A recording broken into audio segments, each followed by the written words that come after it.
अगर आप सोचते हैं कि अब मैं बूढ़ा हो गया हूं इसलिए आराम से रहूंगा, तो ऐसा बिल्कुल न सोचें। यह सोच ही वह आत्महत्या है जो आपको धीरे धीरे मार रही है। पूरी तरह से स्थिर आराम आपके दिमाग को बंद कर सकता है। आज मैं डॉ. हरीश जोशी, एक डॉक्टर के रूप में अपनी अंतरात्मा की आवाज पर आपसे यह बात दृढ़ता से कह रहा हूं। बड़े अस्पतालों में दशकों तक मरीजों को देखने के बाद मैंने एक बात जो सभी में समान पाई है, वह यह है, जवानी में बहुत मेहनत की, इसलिए बुढ़ापे में बस कुछ नहीं करना और आराम करना चाहता हूं।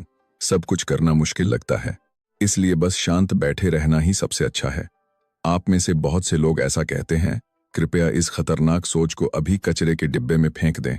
उम्र बढ़ने पर शरीर का आराम करना सही आराम नहीं है।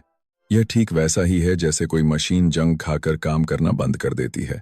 कुछ समय पहले मेरे आपातकालीन कक्ष इमरजेंसी रूम में आए 78 वर्षीय श्री रमेश शर्मा जी की कहानी मैं आपको सुनाता हूं।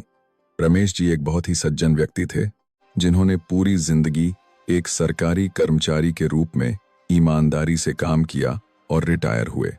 उन्होंने कभी शराब या सिगरेट को हाथ तक नहीं लगाया, कम खाते थे और हमेशा शांत रहते थे। इसलिए उनके परिवार को विश्वास था कि पिताजी 100 साल तक जिएंगे।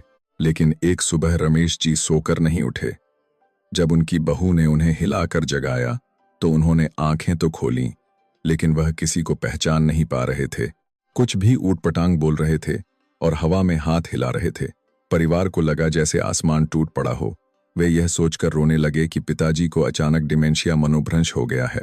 जब वे इमरजेंसी रूम में पहुंचे तो रमेश जी की स्थिति चिकित्सकीय रूप से बहुत गंभीर प्रलाप डेरिरियम की थी। यह एक खतरनाक स्थिति थी, जहां दिमाग वास्तविकता को पहचान नहीं पा रहा था और सपने और हकीकत के बीच भटक रहा था। हमारी मेडिकल टीम ने उनकी विस्तृत जांच की। न तो ब्रेन हैमरेज था, न ही ब्रेन स्ट्रोक। कोई कैंसर की गांठ भी नहीं थी। इसका कारण बेहद चौंकाने वाला था। यह अत्यधिक स्थिर जीवन शैली के कारण शरीर के कार्यों का शटडाउन बंद होना था। रिटायरमेंट के बाद रमेश जी बच्चों पर बोझ नहीं बनना चाहते थे, इसलिए वे दिन भर अपने कमरे में किताबें पढ़ते या टीवी देखते रहते थे। प्यास लगने पर भी शौचालय जाने के आलस में पानी नहीं पीते थे और भूख न लगने पर खाना छोड़ देते थे। इस तरह चुपचाप रहते हुए उनके शरीर की मांसपेशियां आइसक्रीम की तरह पिघल गईं और खून चिपचिपे कीचड़ जैसा गाढ़ा हो गया, जिसने दिमाग तक जाने वाली ऑक्सीजन को रोक दिया। तब जाकर परिवार को अपनी गलती का एहसास हुआ। उन्होंने पछताते हुए कहा, पिताजी का चुपचाप रहना स्वस्थ होना नहीं था। हमने तो पिताजी को ऐसे ही छोड़ दिया था। आप में से भी कुछ लोग यह सुनकर चौंक गए होंगे। आप सोच सकते हैं, मैं भी व्यायाम नहीं करता और दिन भर घर पर ही रहता हूं, लेकिन मैं तो ठीक हूं। यही तूफान से पहले की शांति है। हमारा शरीर धीरे धीरे खराब होता है और एक सीमा पार करने के बाद रमेश जी की तरह अचानक ढह जाता है। आंकड़े देखें तो यह डरावना है। भारत में भी 65 वर्ष से अधिक आयु के बुजुर्गों में केवल न चलने फिरने के कारण होने वाले सार्कोपेनिया मांसपेशियों की कमी के मरीज लगभग 30% के करीब हैं।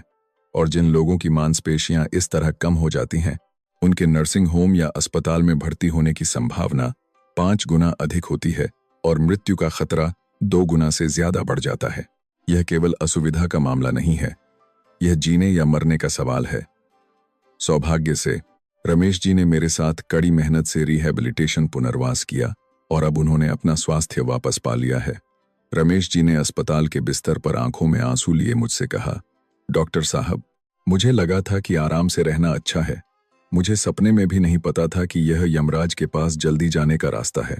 आज मैं आपको उन 5 घातक आदतों के बारे में बताने जा रहा हूं, जो रमेश जी को मौत के मुंह तक ले गई थीं, और उन्हें ठीक करने का स्पष्ट समाधान भी दूंगा। जो बातें मैं अब आपको बताने जा रहा हूं, वे अस्पताल में भी अक्सर नहीं बताई जाती, लेकिन यह आपके बचे हुए 30 वर्षों के जीवन को तय करने वाली जीवन रक्षा नियमावली है। अगर आप आज के वीडियो को लेकर उत्साहित हैं तो अभी लाइक बटन दबा दें और कमेंट में उत्साहित एक्साइटेड लिखें। मैं आपका आभारी रहूंगा। आपकी रुचि ही मेरे लिए सबसे बड़ा प्रोत्साहन है। अब नोट करने के लिए तैयार हो जाइए। आप कमेंट बॉक्स को नोटपैड की तरह भी इस्तेमाल कर सकते हैं। आज मैं जिन 3 शारीरिक आदतों के बारे में बात करूंगा, वे 78 वर्षीय रमेश जी को मौत के मुंह से बाहर निकालने वाली रस्सी हैं। और एक ऐसा जीवन बीमा है जो आपको अगले 10 साल से ज्यादा समय तक अपने पैरों पर स्वस्थ रूप से चलाने में मदद करेगा। इसमें कोई पैसा नहीं लगता। ये ऐसी चीजें हैं जिन्हें आप आज से ही लागू कर सकते हैं।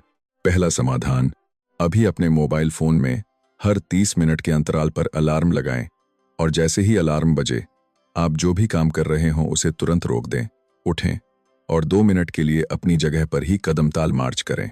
चाहे आप टीवी देख रहे हों, खाना खा रहे हों या किसी दोस्त से फोन पर बात कर रहे हों, जैसे ही अलार्म बजे आपको एक सैनिक की तरह आदेश मानकर तुरंत खड़ा हो जाना चाहिए। आप पूछेंगे, इतनी परेशानी क्यों उठानी है? चिकित्सकीय रूप से बैठे रहना धूम्रपान जितना ही खतरनाक है।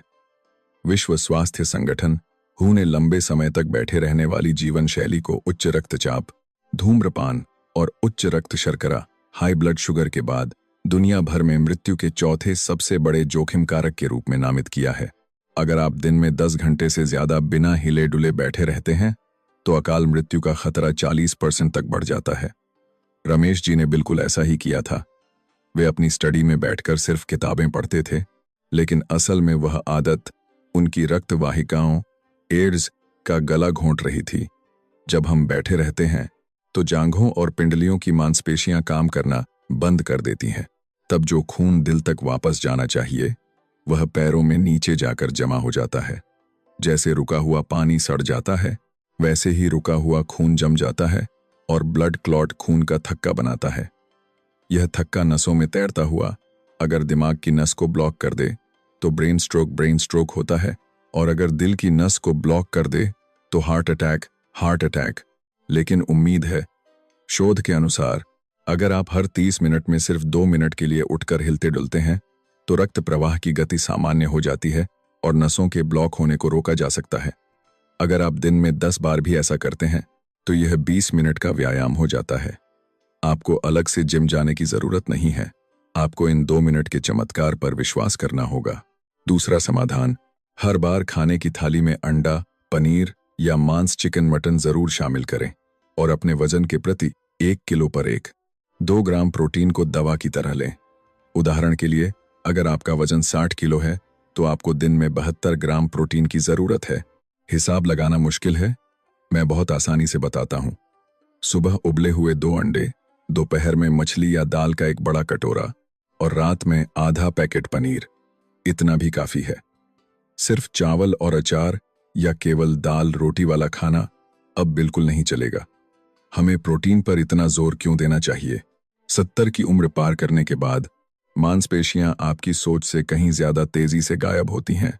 एक बड़े अस्पताल के शोध के अनुसार 70 के दशक में मांसपेशियों की मात्रा 30 और 40 के दशक की तुलना में 30% कम हो जाती है। क्या मैं आपको एक और डरावनी बात बताऊं?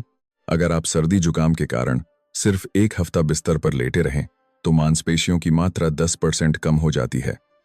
प्राकृतिक अवस्था में जो मांसपेशियां 10 साल में कम होती, वे केवल 1 हफ्ते में गायब हो जाती हैं। जब रमेश जी इमरजेंसी रूम में आए थे तो मैंने उनके पैरों को छूकर देखा और हैरान रह गया। उनकी जांघें सूखी टहनियों जैसी थीं। मांसपेशियां हमारे शरीर का ऊर्जा भंडार और ब्लड शुगर को नियंत्रित करने वाला उपकरण है। अगर मांसपेशियां नहीं होंगी तो खाया हुआ भोजन ऊर्जा के रूप में उपयोग नहीं हो पाएगा और खून में रहकर डायबिटीज, मधुमेह पैदा करेगा।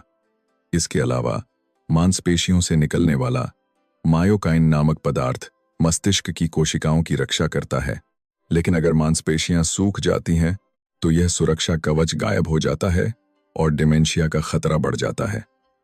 मांसपेशियां सिर्फ ताकत दिखाने के लिए नहीं है, यह अस्तित्व के लिए एक आवश्यक अंग है। तीसरा समाधान, प्यास न भी लगे तो भी समय तय करके जैसे होमवर्क करते हैं वैसे पानी पिएं। सुबह उठने के तुरंत बाद, खाने से 30 मिनट पहले, दोपहर 3 बजे, रात के खाने से पहले और सोने से 2 घंटे पहले। इस तरह आपको दिन में 6 से 8 गिलास पानी जबरदस्ती पीना ही होगा। बहुत से लोग शौचालय जाने के आलस में पानी नहीं पीते, लेकिन यह अपनी उम्र कम करने का सीधा रास्ता है, क्योंकि हमारे शरीर का प्यास सेंसर खराब हो चुका है। जवानी में शरीर में पानी की 1% कमी होने पर भी प्यास लगने का संकेत मिलता है, लेकिन 70 की उम्र के बाद दिमाग में मौजूद प्यास का केंद्र, थर्स्ट सेंटर, ठीक से काम नहीं करता। इसलिए शरीर सूख रहा होता है लेकिन प्यास महसूस नहीं होती। जब रमेश जी बेहोश हुए थे तो उनके ब्लड टेस्ट से पता चला कि उनका खून चिपचिपे शहद जैसा हो गया था। पानी की कमी से खून गाढ़ा हो जाता है, बहाव धीमा हो जाता है और ब्लॉक होने की संभावना बढ़ जाती है। विशेष रूप से बुजुर्ग जो चक्कर आने, पुरानी थकान और रमेश जी की तरह अचानक बहकी बहकी बातें करने, डेरियम की शिकायत करते हैं। उनमें से आधे से ज्यादा मामले गंभीर डिहाइड्रेशन, पानी की कमी के कारण होते हैं। पानी हमारे शरीर को चलाने वाला लुब्रिकेंट और ईंधन है। जब प्यास लगे तब पानी पीना मतलब बहुत देर हो चुकी है। आपको दवा समझकर पानी पीना चाहिए। संक्षेप में, हर 30 मिनट में अलार्म लगाकर उठना, हर भोजन में प्रोटीन शामिल करना और समय तय करके पानी पीना। ये 3 चीजें ही अगर आप कर लें तो रमेश जी की तरह अचानक गिरने से बच सकते हैं। रमेश जी ने इन तीनों का पालन किया और ठीक 1 महीने बाद बिना छड़ी के चलकर मेरे क्लिनिक में आए। आप भी ऐसा कर सकते हैं। मेरे शरीर को बचाने वाली यह महत्वपूर्ण जानकारी सिर्फ मुझे ही पता हो, यह तो ठीक नहीं है ना। अभी शेयर बटन दबाएं और इसे अपने परिवार के व्हाट्सएप ग्रुप या अपने कीमती दोस्तों को भेजें। आपका एक शेयर किसी अपने की जान बचा सकता है।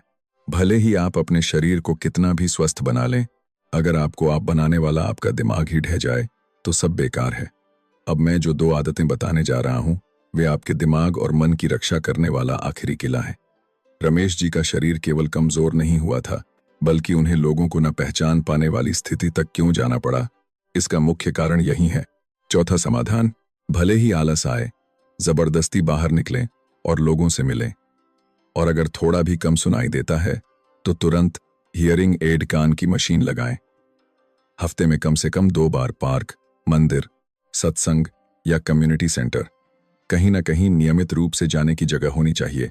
और परिवार या दोस्तों के साथ रोज 10 मिनट से ज्यादा गप्पें लड़ाएं। अगर कोई खास बात ना हो तो मौसम की ही बात करें। क्या आप जानते हैं कि रमेश जी अपने कमरे में ही क्यों बंद हो गए थे? इसलिए नहीं कि उनका स्वभाव चिड़चिड़ा था। यह तब शुरू हुआ जब उन्हें ठीक से सुनाई देना बंद हो गया। जब दोस्त बात करते और वे समझ नहीं पाते तो बार बार पूछना उन्हें शर्मिंदा करता था और उनके स्वाभिमान को चोट पहुंचाता था। इसलिए उन्होंने सोचा, छोड़ो यार, और अकेले रहना चुन लिया। यह दिमाग के लिए एक घातक झटका था। चिकित्सकीय रूप से सामाजिक अलगाव, सोशल आइसोलेशन, दिमाग को सिकोड़ने वाला सबसे शक्तिशाली जहर है। अमेरिकी स्वास्थ्य विभाग ने अकेलेपन को दिन में 15 सिगरेट पीने के बराबर कैंसरकारी खतरे के रूप में परिभाषित किया है।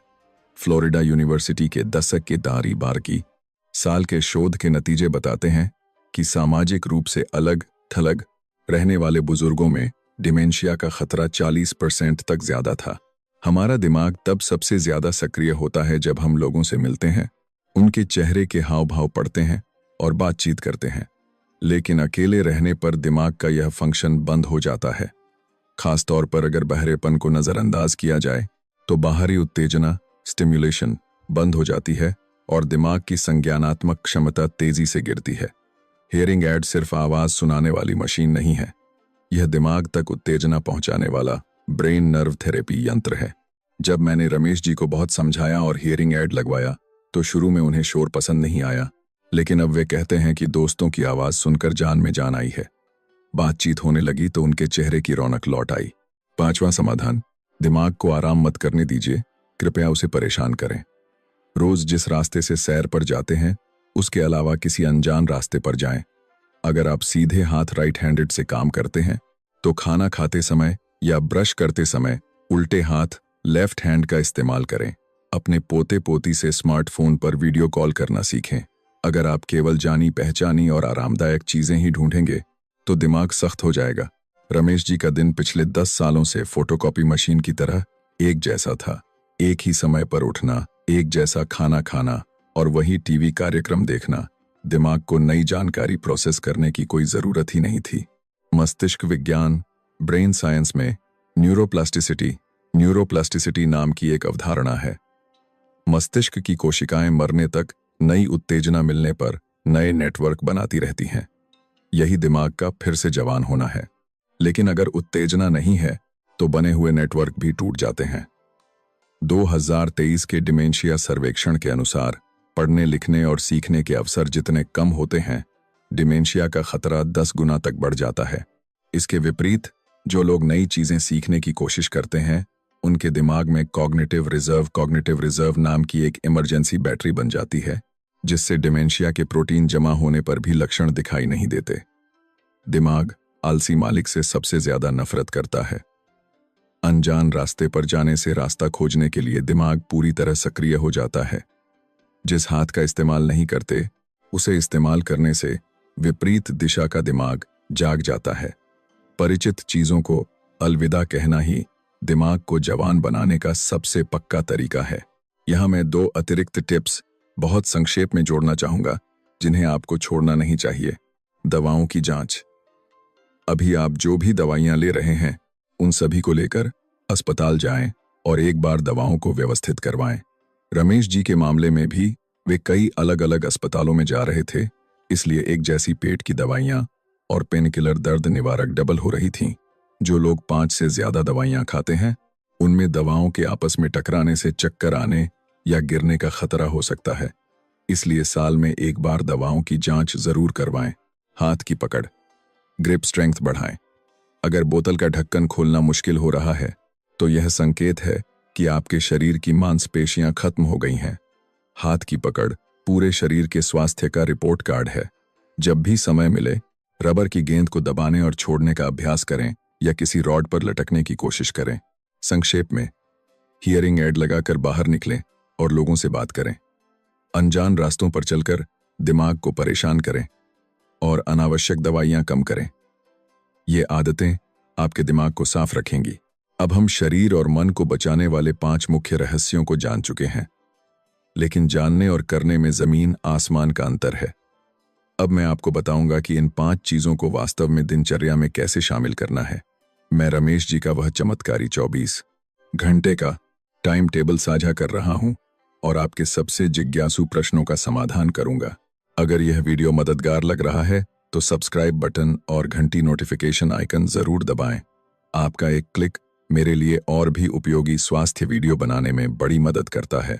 दोस्तों, आज सीखी गई बातों को सिर्फ एक कान से सुनकर दूसरे से निकाल देने का कोई फायदा नहीं है।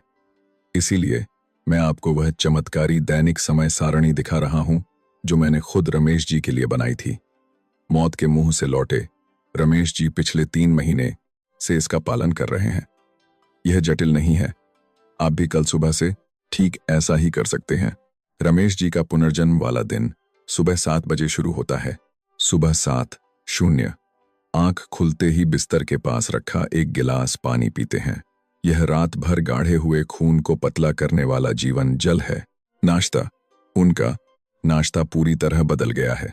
पहले वे पानी में चावल मिलाकर अचार के साथ खाते थे, लेकिन अब वे 2 उबले अंडे और पनीर चावल जरूर खाते हैं। चावल की मात्रा आधी कर दी है और पेट प्रोटीन से भरते हैं। खाने के बाद वे तुरंत सैर पर जाते हैं। यहाँ एक महत्वपूर्ण बात है, वे हर रोज पार्क के एक ही रास्ते पर नहीं बल्कि जानबूझकर गलियों को बदल बदल कर चलते हैं। रास्ता खोजने के लिए इधर उधर देखते हुए दिमाग को जगाते हैं। सुबह 10:00 से शाम 5:00 तक अलार्म रमेश जी को नियंत्रित करता है। उन्होंने मोबाइल में हर 30 मिनट का अलार्म लगाया हुआ है। टीवी देखते हुए भी अगर अलार्म बजता है तो वे तुरंत उठकर 2 मिनट के लिए एक ही जगह पर कदमताल करते हैं।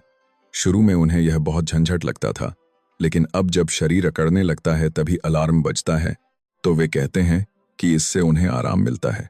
दोपहर का भोजन वे सीनियर सिटीजन सेंटर या कम्युनिटी हॉल जाते हैं, हियरिंग एड लगाकर जाते हैं और दोस्तों के साथ जोर जोर से हंसते और बातें करते हैं।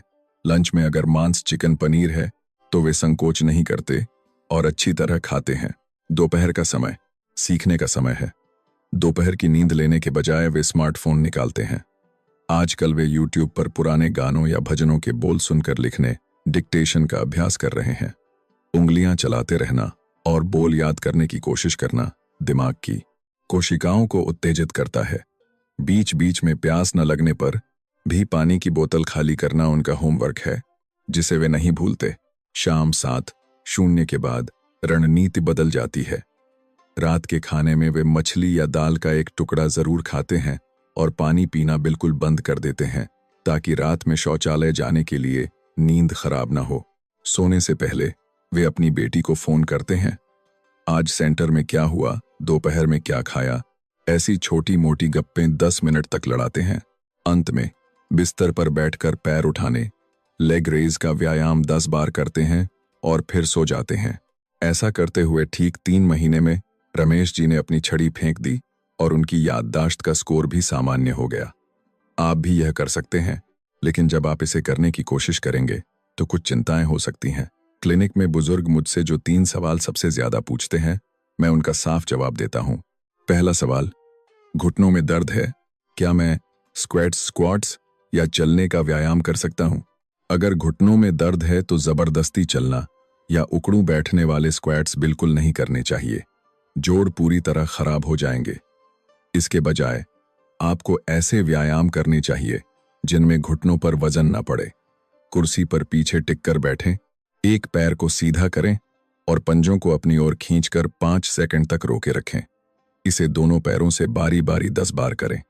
यह जांघ की मांसपेशियों को मजबूत करता है और घुटने के जोड़ों पर बिल्कुल भी दबाव नहीं डालता। स्विमिंग पूल में पानी के अंदर चलना भी बहुत अच्छा है। दूसरा सवाल, पानी ज्यादा पीने से बार बार शौचालय जाना पड़ता है, बहुत परेशानी होती है। इसके लिए रणनीति की जरूरत है। पानी पीने का समय तब रखें जब सूरज निकला हो, सुबह उठने से लेकर दोपहर तक, और शाम 5 बजे तक ही ज्यादा पानी पिएं और शाम 7 बजे के बाद केवल गला गीला करने जितना पिएं। ऐसा करने से दिन में शरीर को पर्याप्त पानी मिल जाएगा और रात में शौचालय के लिए उठना कम हो जाएगा। लेकिन अगर आपको प्रोस्टेट की समस्या या अतिस्क्रिय मूत्राशय ओवरएक्टिव ब्लैडर है तो पहले यूरोलॉजिस्ट से सलाह लें और पानी की मात्रा समायोजित करें। तीसरा सवाल, मांस या अंडा खाने से पचता नहीं है, पेट भारी हो जाता है।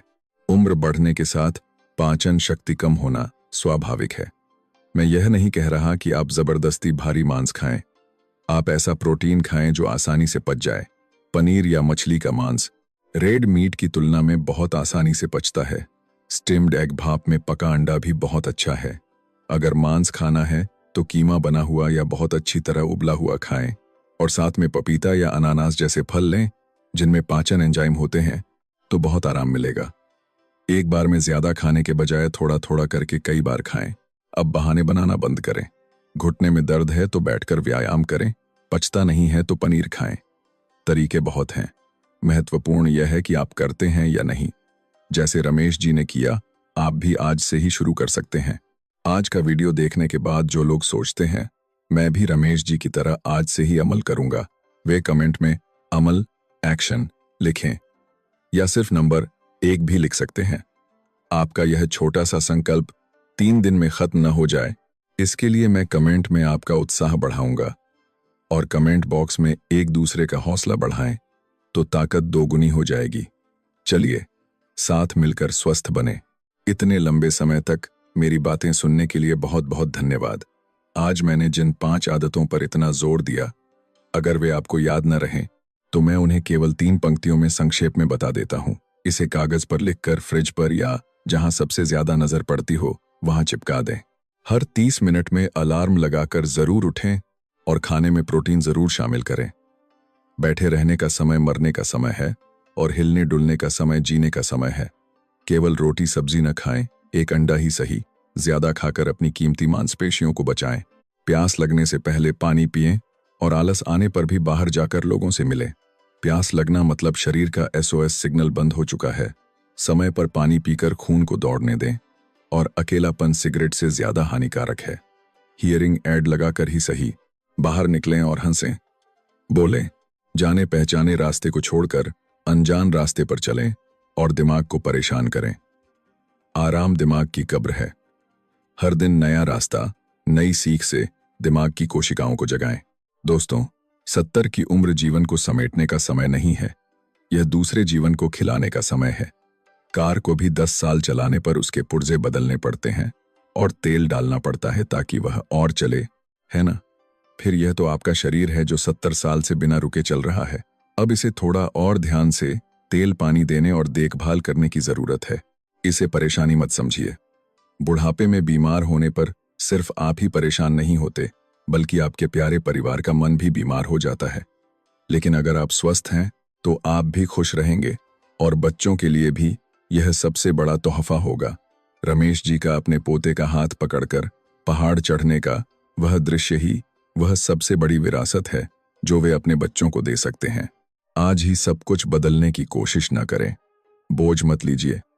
आज सिर्फ एक चीज, हर 30 मिनट में उठने से शुरुआत करें। कल पानी पीने का समय तय करें। इस तरह दिन में एक एक करके, जैसे रमेश जी ने किया, धीरे धीरे आगे बढ़ें। अगर 3 दिन करके एक दिन छूट भी जाए तो कोई बात नहीं, फिर से शुरू करें। यही निरंतरता है, मुझे पूरा विश्वास है। आज इस वीडियो को अंत तक देखने वाले आप लोग पहले ही स्वस्थ होने का मन बना चुके हैं। अगर वह मन है तो 3 महीने बाद आपका शरीर अभी से बिल्कुल अलग होगा। सीधी कमर, मजबूत चाल और चमकती आंखों के साथ फिर से जन्म लेने वाले आप सभी के लिए मैं डॉ. हरिजोशी दिल से प्रार्थना करूंगा और समर्थन करूंगा। अगर आज का वीडियो लाभकारी लगा हो तो सब्सक्राइब बटन दबाकर मेरे विश्वसनीय स्वास्थ्य साथी बने और नोटिफिकेशन सेटिंग भी ऑन कर लें, ताकि मेरे द्वारा तैयार की गई पैसे से भी कीमती स्वास्थ्य जानकारी आपको सबसे पहले मिल सके। मौसम थोड़ा ठंडा है, गर्म कपड़े पहने और आज का दिन भी खूब सक्रिय होकर बिताएं। धन्यवाद। सेहत भरी बुढ़ापा चैनल की ओर से